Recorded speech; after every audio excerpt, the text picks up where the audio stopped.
Olá pessoal, estamos de volta. Vamos continuar aqui a discutir sobre a terceira etapa farmacocinética, que é sobre a biotransformação de fármacos, no qual ainda temos que discutir alguns aspectos relacionados à fase 1, citocromo P450, e posteriormente discutiremos sobre a fase 2 de biotransformação. Ok? Vamos lá então. O que foi dito na aula passada, e eu quero até fazer uma correção aqui com vocês, é o seguinte. O citocromo P450 é um complexo enzimático no qual fazem parte várias enzimas, muitas enzimas que fazem parte, tá certo? Existem 14 famílias de genes responsáveis pela expressão dessa superfamília que compõe o citocromo P450, certo? Então, dessas famílias, nós temos 4 famílias principais que estão envolvidas nos processos de biotransformação de fármacos. A CYP1, CYP2, CYP3 e CYP4. Tá? Desses citocromos citados, famílias, nós temos 2 subfamílias importantes, nos quais nós temos aí aproximadamente 17 subfamílias no total. Dessas 17 subfamílias no total, nós temos 2 subfamílias de maior importância clínica, a CYP2D e a CYP3A.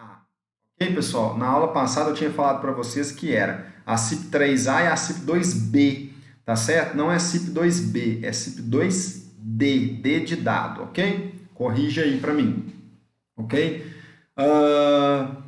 Fazem parte aqui destas 17 subfamílias aproximadamente 200 isoenzimas, sendo que dessas 200 isoenzimas, 70 que são as isoenzimas de maior interesse medicinal, porque são as enzimas envolvidas nos processos de biotransformação de fármacos utilizados clinicamente.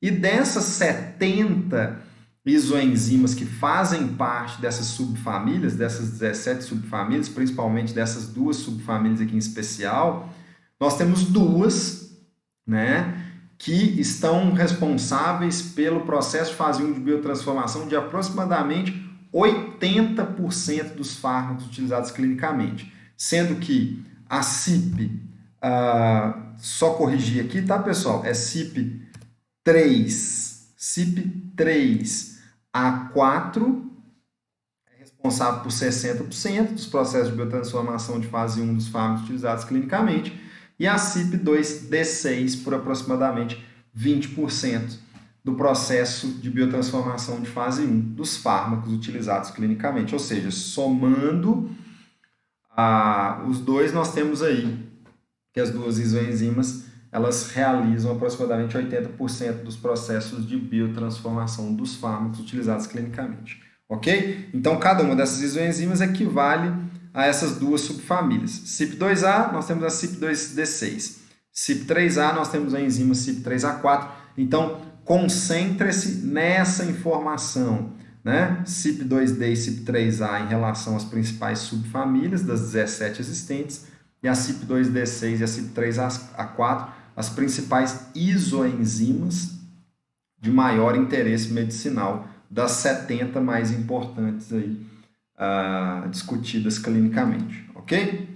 Beleza, pessoal. Então, vamos lá, vamos continuar aqui, né, com nossas informações em relação à biotransformação de fase 1. Então, creio que essas são as informações mais importantes relacionadas, em um primeiro momento, ao citocromo P450. Depois discutiremos sobre alguns outros processos. Tá, pessoal? Nós temos aqui um outro conjunto de enzimas que também faz parte da reação fase 1 de biotransformação, que não fazem parte, na verdade, do citocromo P450, que são as reações do sistema amino-oxidase, né? Okay? Então, nós temos aqui algumas enzimas aí que estão presentes tanto a nível mitocondrial, quanto basicamente a nível mitocondrial. Então, nós temos aqui as monoaminooxidase, tá? Que são as enzimas mais importantes. Na verdade, nós temos uma enzima chamada de monoaminooxidase, que a proposta dessa enzima é promover o processo metabólico de monoaminas, ou seja, compostos que contêm em sua estrutura química apenas um grupamento amina. Dentre esses compostos, nós podemos citar as catecolaminas, tá, pessoal? Quem são as catecolaminas? Dopamina, noradrenalina e adrenalina, tá? Então, todas essas chamadas catecolaminas, que são monoaminas, ou seja, apresentam um grupo amina em sua estrutura, são metabolizadas por uma enzima chamada monoaminooxidase, que está basicamente a nível mitocondrial. E esses compostos, como vocês já sabem, né, noradrenalina, dopamina e adrenalina funcionam como neurotransmissores também. Então, isso aí é uma questão importante. Uma outra enzima que está envolvida no processo de metabolismo aí, das monoaminas, que também não fazem parte do complexo citocromo P450, e na verdade faz parte do sistema aminooxidase, é uma enzima chamada CONT, ou catecol-O-metiltransferase, beleza?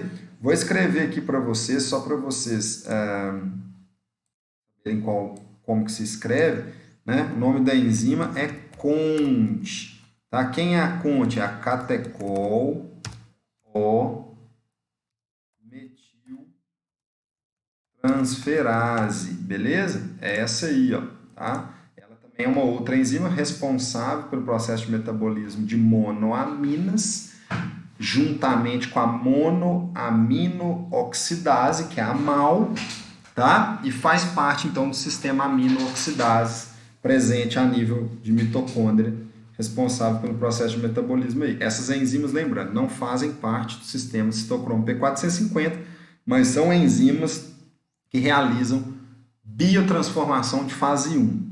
O principal complexo enzimático responsável pela biotransformação de fase 1 é o complexo citocromo P450, mas existem outros conjuntos de enzimas que também realizam biotransformação de fase 1, mas que não fazem parte do complexo microsomal do citocromo P450, ok?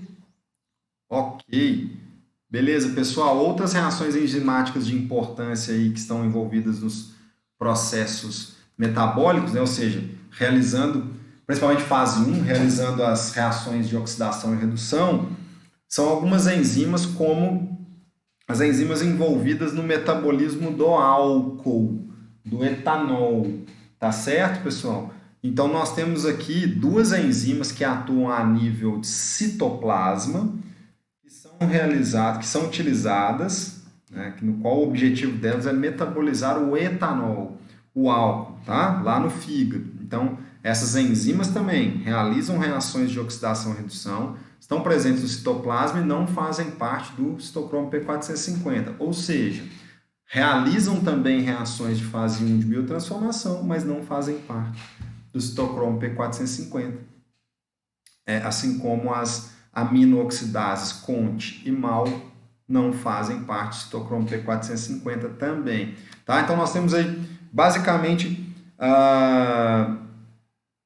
duas enzimas importantes, a álcool-desidrogenase e a acetaldeído ou aldeído-desidrogenase, tá? Certo. A álcool-desidrogenase é uma enzima que utiliza o etanol como substrato, ok? E gera como produto o acetaldeído, tá certo, pessoal? O acetaldeído é que leva na verdade, o acetaldeído ele é tóxico. Então, é essa substância responsável pelo aquele efeito ressaca que nós sentimos quando consumimos uma quantidade exacerbada de álcool, tá? Porque a quantidade que a gente consome, dependendo, né, desse volume, desse consumo, às vezes excede a capacidade das nossas enzimas metabolizarem. Na verdade, não é nem que excede a capacidade das nossas enzimas metabolizarem, é que às vezes a gente forma muito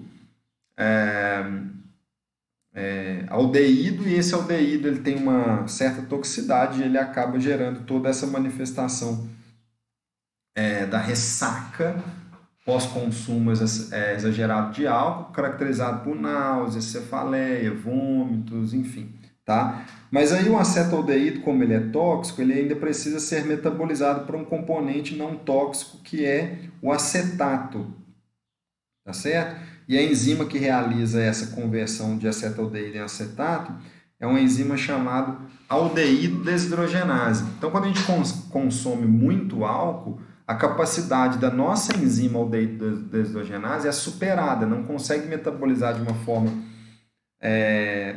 mais dinâmica aquela quantidade de aldeído, ele vai acumulando e gera a nossa ressaca, né? Nossos sintomas da ressaca aí que a gente conhece aí, que é dor de cabeça, náusea, vômito, enfim, tá? Então, essa é um outro tipo de reação importante também, envolvida no metabolismo do álcool desidrogenase e acetaldeído desidrogenase. Ok, pessoal? Aqui é uma imagem mostrando para vocês alguns exemplos de reações oxidativas mediadas aí pelo citocromo P450, né? Então, nós temos aí desalquilação, né? Hidroxilação, desaminação, enfim. Certo? São algumas reações aí que está disponível aí para vocês verem aí nas aulas. Outro tipo de reação que ocorre na fase 1 de biotransformação são as reações de hidrólise, né? Ou seja, o que é hidrólise? Hidrólise é quebra, tá? E é necessário uma entrada de uma molécula de água na reação para que ocorra essa quebra, por isso que é chamado de hidrólise. Quebra mediada por uma molécula de água, ok? Bom, os compostos que apresentam sua estrutura, os grupos funcionais orgânicos, amidas e ésteres, são alvos para essas reações de hidrólise. Então, as reações de hidrólise ocorrem geralmente em amidas e ésteres, tá? Bom, pessoal, então aí um exemplo de reação de hidrólise que ocorre, né? Com prilocaína, com ácido acetilsalicílico, tá? Com enalapril. Bom, então são alguns fármacos aí nos quais ocorre reação de hidrólise na fase 1 de biotransformação. Ok, pessoal? Então, em relação à fase 1, por enquanto, são essas informações. Depois eu vou voltar a falar para vocês sobre algumas questões mais relevantes aí em termos de fase 1 de biotransformação. E vamos passar então para fase 2 de biotransformação, no qual o objetivo é tornar a molécula do fármaco mais hidrossolúvel para facilitar então a sua eliminação pela principal via de excreção, que é a renal, através da incorporação dessa molécula modificada, agora mais polar e mais hidrossolúvel, no filtrado urinário. Tá certo? Existem 7 tipos de reações de fase 2, que são as reações de conjugação mediado pelas enzimas transferases: glucuronidação, sulfatação, metilação, acetilação, conjugação com aminoácidos, conjugação com glutationa e uma reação específica para o cianeto, chamada de rodanase. Tá certo, pessoal? A principal reação de fase 2 de biotransformação é a glucuronidação, ou glicuronidação, também assim chamado. Tá? Então, nós vamos discutir principalmente sobre ela. A glicuronidação ou glucuronidação é uma reação de fase 2 de biotransformação, no qual a enzima que realiza esse processo é uma enzima chamada UDP glucuronil transferase ou glucuronosil transferase, tá certo? Então, o que essa enzima faz? Ela pega uma molécula de ácido glicurônico, ou de glucuronídeo, e insere essa molécula no composto, no fármaco, na molécula original do fármaco. Como o ácido glicurônico ele é muito polar, tem uma característica de alta hidrossolubilidade, quando ele é inserido na molécula do fármaco, o fármaco então torna-se mais hidrossolubilizado. solúvel. Então, o objetivo é a formação de uma molécula maior e mais polar, tá certo? Essa é uma reação, inclusive, que acontece no metabolismo da nossa bilirrubina, que é um pigmento, né, proveniente, uma molécula proveniente do metabolismo do grupo M das hemoglobinas, que precisa ser transformada lá no fígado em uma bilirrubina mais hidrossolúvel, e quem transforma essa bilirrubina lá no fígado em uma bilirrubina mais hidrossolúvel, para que ela possa ser incorporada na bile, né, e armazenada na vesícula biliar, então, para participar dos processos de digestão, principalmente de gordura, lá no intestino, é a enzima UDP-glucuroniltransferase, tá? Então, essa é uma reação que ocorre, inclusive, no metabolismo da bilirrubina, tá? Ok, pessoal? Então, tá aí o exemplo, ó. Uma molécula de ácido glicurônico que fornece um grupo glucuronídeo, a enzima glucuroniltransferase transfere esse glucuronídeo proveniente do ácido glicurônico para a molécula do fármaco, formando então um derivado, um conjugado do fármaco com o grupo glucuronídeo, transformando a molécula do fármaco em um fármaco muito hidrossolúvel, com uma polaridade muito mais exacerbada. Veja bem, aqui é a molécula do ácido salicílico, tá? Proveniente do ácido acetilsalicílico, depois que o ácido acetilsalicílico passa pela fase 1 de biotransformação, não é isso? Tá certo?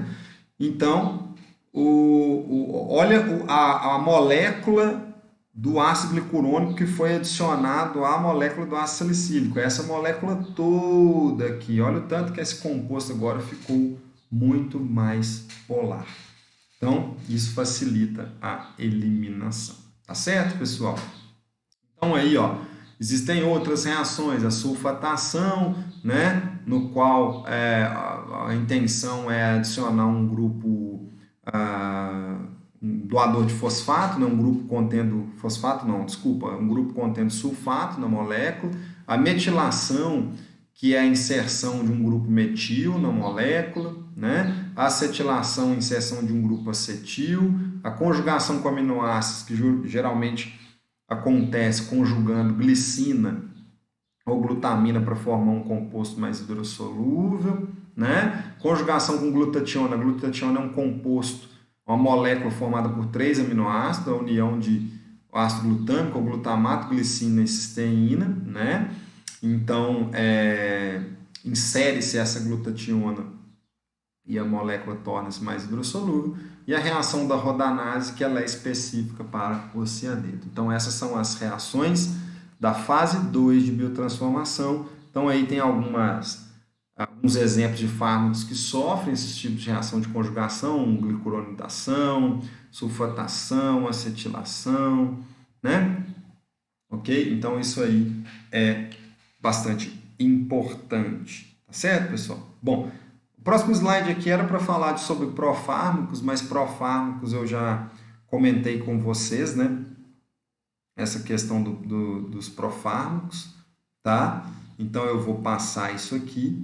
Um detalhe interessante é que quando os fármacos passam pela fase 1 de biotransformação, sofrem ação principalmente do citocromo P450, né? Eles podem formar, o ideal é que eles formem metabólitos inativos. O que são metabólitos? São produtos do metabolismo, tá? O ideal é que eles formem metabólitos inativos, ou seja, compostos provenientes do metabolismo que não têm atividade. Esses metabólitos, então, vão ser eliminados. Mas alguns fármacos, quando passam pela fase 1 de biotransformação, e no qual o citocromo atua, né, promovendo essas reações de oxidação e redução, eles podem formar metabólitos ativos, ou seja, metabólitos com reatividade. E esses metabólitos, dependendo da concentração presente desses metabólitos a nível de sítio biotransformador, no caso o sítio hepático, né, o fígado, ele pode levar a danos a esse tecido. Um exemplo clássico disso é a formação de metabólitos tóxicos após o fármaco paracetamol passar pela fase 1 de biotransformação, ok? Quando o paracetamol passa pela fase 1 de biotransformação e sofre reação de oxidação e redução mediada pelo citocromo P450, ele forma uma molécula, um metabólito ativo chamado de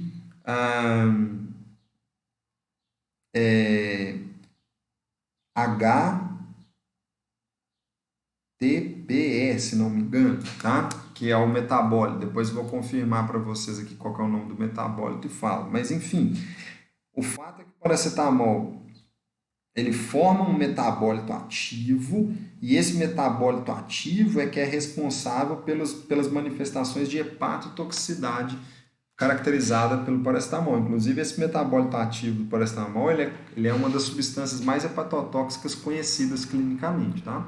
Por isso que o uso irracional do paracetamol pode acarretar em sérios riscos ao paciente quanto a danos hepáticos graves. Ok, pessoal? Bom, aqui para a gente finalizar, alguns fatores que podem afetar a biotransformação dos fármacos, né? Algumas mudanças no padrão genético, por exemplo, de expressão de enzimas citocromo P450, né, que a gente chama de polimorfismos genéticos. Isso, inclusive, pode classificar os indivíduos quanto metabolizadores ultralentos, lentos, intermediários, rápidos e ultra rápidos, né? Fatores ambientais como alcoolismo e tabagismo, que podem influenciar aí no metabolismo de fármacos, os fenômenos de indução e inibição enzimática mediada pelas enzimas citocromo P450, que em uma outra aula nós vamos discutir a respeito, alguns fatores fisiológicos, como doença renal, doença hepática, gestação, obesidade e a própria deficiência enzimática, idade e gênero, né? E alguns fatores étnicos. Tá certo, pessoal? São alguns fatores importantes aí que podem afetar a biotransformação. Ok? Numa próxima aula, iremos discutir sobre os fenômenos de indução e inibição enzimática mediada pelas enzimas citocromo P450, que constituem uma das principais bases voltadas para a explicação de alguns fenômenos que ocorrem nas interações, dos mecanismos, né, de desenvolvimento das interações medicamentosas. Tá certo, pessoal? Então, vamos interromper por aqui a nossa aula, né, de hoje. Espero que vocês tenham aproveitado, estudem, né, assistam a videoaula, façam as atividades, sala conexão disponível. Estou disponível para vocês, espero que vocês aproveitem e bons estudos e até uma próxima videoaula.